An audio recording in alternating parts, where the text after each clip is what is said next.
तो फ्रेंड्स, आज हम पढ़ेंगे वैदिक पीरियड के बारे में, जो 2 पार्ट्स में डिवाइडेड है, अर्ली वैदिक पीरियड और लेटर वैदिक पीरियड। 1500 से लेके 1000 बीसी तक अर्ली वैदिक मिलता है और लेटर वैदिक पीरियड 1000 से लेके 600 बीसी तक देखने को मिलता है। अर्ली वैदिक पीरियड में ज्यादातर ट्राइबल आइडेंटिटी को माना जाता था और लेटर वैदिक पीरियड में टेरिटोरियल आइडेंटिटी को माना जाता है। जैसे कि अगर आप देखोगे कि हर ये क्लैन है, ये सारे अलग अलग ट्राइब्स हैं, इनके खुद के लीडर्स होते थे, इसीलिए उन्हें क्या बोला जाता था, राजन बोला जाता था। लेकिन लेटर वैदिक पीरियड में ये चीज चेंज हो जाती है, जैसे कि सारे के सारे ट्राइब एक टेरिटरी में रहने लग जाते हैं और किसके अंडर रहने लग जाते हैं, मोनार्क के अंदर रहने लग जाते हैं। इसीलिए इसे टेरिटोरियल आइडेंटिटी के हिसाब से जाना जाता है और यहाँ पर मोनार्क रूल करने लग जाता है, यानी कि ये हेरिडिटरी हो जाता है।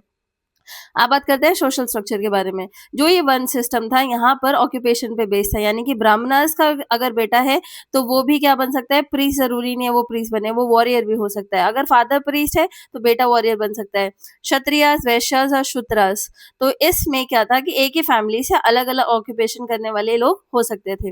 लेकिन ये चीज हमें लेटर वैदिक पीरियड में देखने को नहीं मिलती।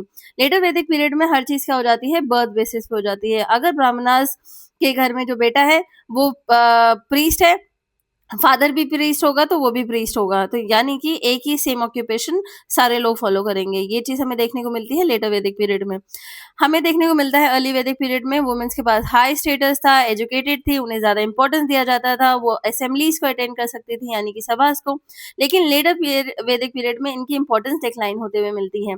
वो अलाउ नहीं करा जाता उन्हें असेंबलीज में पार्टिसिपेट करना। यहाँ पर गोत्र सिस्टम इमर्ज होता है। ये बोला जाता है कि सेम गोत्र में शादी नहीं करनी चाहिए। वो लेटर वैदिक पीरियड में स्टार्ट होता है। अर्ली वैदिक पीरियड के ज्यादातर लोग पैस्टरल थे और ज्यादातर वेल्थ उनके लिए काउ मानी जाती है। लेकिन लेटर वैदिक पीरियड में क्योंकि आयरन में बहुत ज्यादा टेक्नोलॉजी बढ़ जाती है, इसीलिए लोग ज्यादातर एग्रीकल्चर करने लग जाते हैं। यहाँ पे मेन गॉड्स अर्ली वैदिक पीरियड के इंद्र, अग्नि और वरुण, और लेटर वैदिक पीरियड में ज्यादातर ब्रह्मा यानी कि प्रजापति, विष्णु और रुद्र यानी कि शिवा, इनको ज्यादा इंपॉर्टेंस देखने को मिलती है।